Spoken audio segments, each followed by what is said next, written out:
Hi, it's Dr. Darren Schmidt at the Nutritional Healing Center of Ann Arbor, and this video is about ketogenic foods that our ancestors ate to get into ketosis. So I've seen multiple times now on YouTube in the comment section, some person or maybe multiple people, I don't know, are saying that our ancestors only got into ketosis by not eating, like during a fast.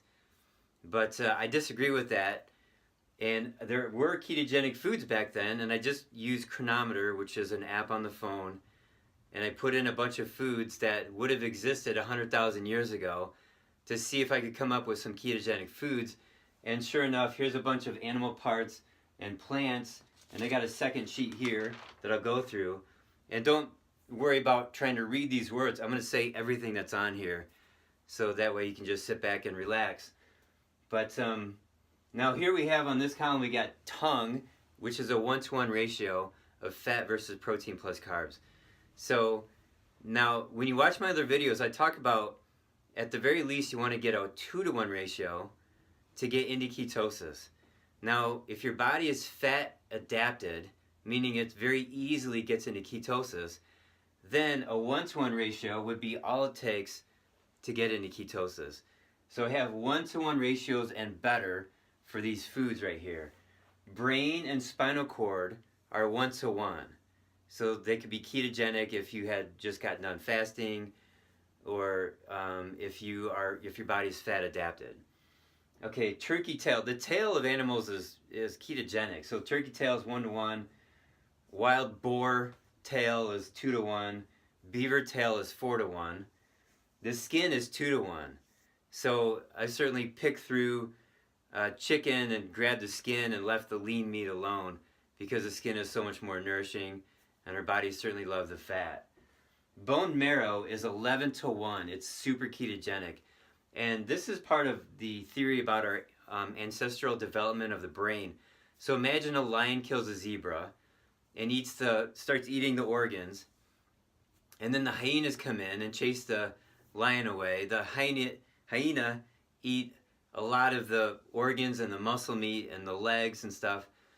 And then later the turkey vultures come in. The vultures pick at the ligaments and the tendons and they clean the bones. And then our ancestors came through with opposable thumbs, and they would pick up a rock and they would smash the skull and the long bones of that carcass. And they ate the brain and the spinal cord and the marrow.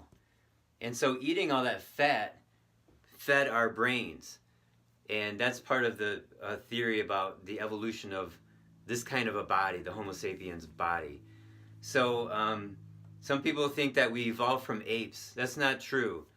There was an ancestor, a species, 5 species earlier, a common ancestor from which came gorillas and independently orangutans and independently monkeys and chimpanzees and Homo sapiens.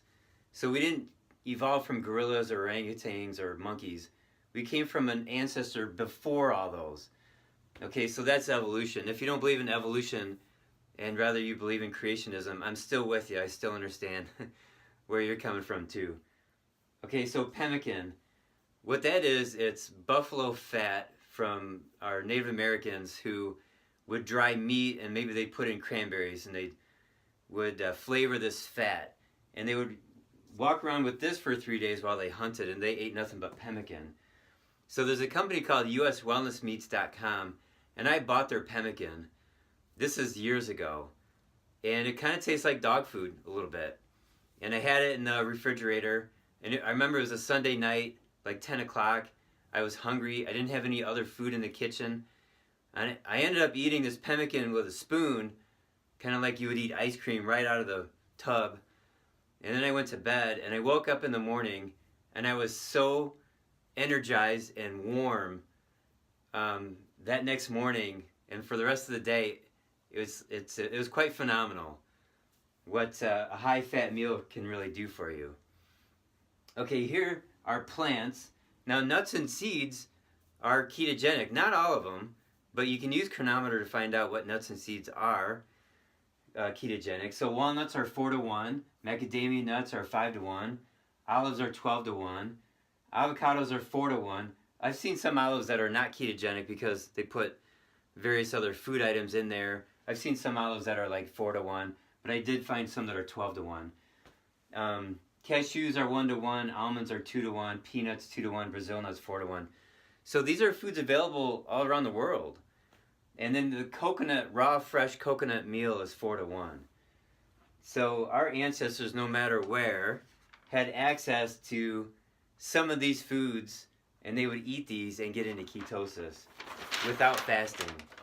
Okay, then we have animal fats. Just the fatty parts of animals were available. So tallow is the word used to describe the fat from beef or lamb. Lard is commonly the fat that comes from pig. Schmaltz is the word that describes the fat from chicken or goose. And then we have this term offal, O-F-F-A-L.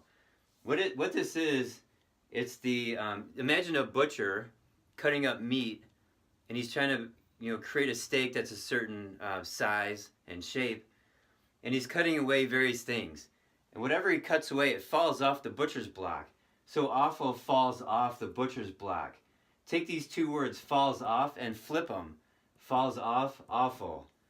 So that's what that is. Now, offal could be very high in protein, or it could be very high in fat, or it could be a mixture. But I just want to share that word with you because our ancestors dealt with offal, and that included the omentum, which is the fat that's in the abdomen of the animals that they hunted. Okay, there's also the fat on the back fat. Imagine a deer or moose. They got this big layer of brown fat that's on their back from their shoulders to their butt. It's a very metabolically active endocrine organ. That part of that body keeps that animal warm in the cold winter. So back fat is a 31-to-1 ratio.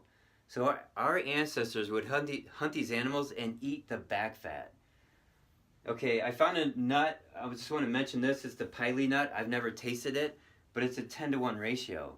So that's the most ketogenic nut or seed that I've ever seen. Okay, and then cacao butter from the cacao tree. That's a pure fat, and this tree grows in all of Mexico all the way down to the southern part of Brazil. So our ancestors that came from there had easy access to cacao pods. Okay, now did our ancestors make oils? I don't know. Maybe they did, but it's a possibility. And then the last thing I want to mention is sweetbreads. So what does that mean? Sweetbreads is actually pancreas and thymus glands, so it's the organs. Now, and I found this guy on YouTube. He's got a small channel, but he was diagnosed with a brain tumor, I think back in 2013. He also had a hemorrhage, but he's been doing a ketogenic diet. He's researching ketosis. He's done hyperbaric oxygen therapy. So I've been following him a little bit. And what he did was he took ketogenic blood testing meters and he measured the ketogenicity of sweetbreads. So we got pancreas and thymus, and then he tested steak. And what I think he's doing is he's actually measuring blood. But you can see some of these numbers are quite high. So the blood is ketogenic. So when you eat liver and you're making liver at home, you thaw the liver, the blood settles to the bottom of the package, and you put the liver on the pan. Don't forget to put the blood in there too, and cook that up just a few minutes on each side with that liver, and you got to eat that blood too. It's very, very helpful. And some of the tribes of Africa would take an arrow and they would pierce through the neck of a cow just enough so that blood would come out, and they'd catch it into a container, and then they would drink it and they would pass it around. So drinking pure blood, raw, fresh blood, that was their form of nutritious, sacred food was blood. Okay, and other tribes throughout the world had their sacred foods. In Japan it was fish, and Europe it was dairy. The Native Americans it was heart, and quite commonly liver was a sacred food all around the world. And a lot of that information I just told you came from Weston A. Price, a dentist who traveled the world in the 1930s for 10 years, and he studied 134 indigenous tribes. Okay, so there you go. That's my take on the ketogenic foods that our ancestors ate. Certainly they didn't have coconut oil. They didn't have butter. We're talking 100,000 years ago. They didn't have cottage cheese. They didn't have modern foods, but they had a wide variety of other ketogenic foods that put them in ketosis. And they weren't just fasting to get into ketosis. They were eating foods, whether they knew it or not, they were getting into ketosis. All right, so if you like this information, please give me a thumbs up, share, and subscribe.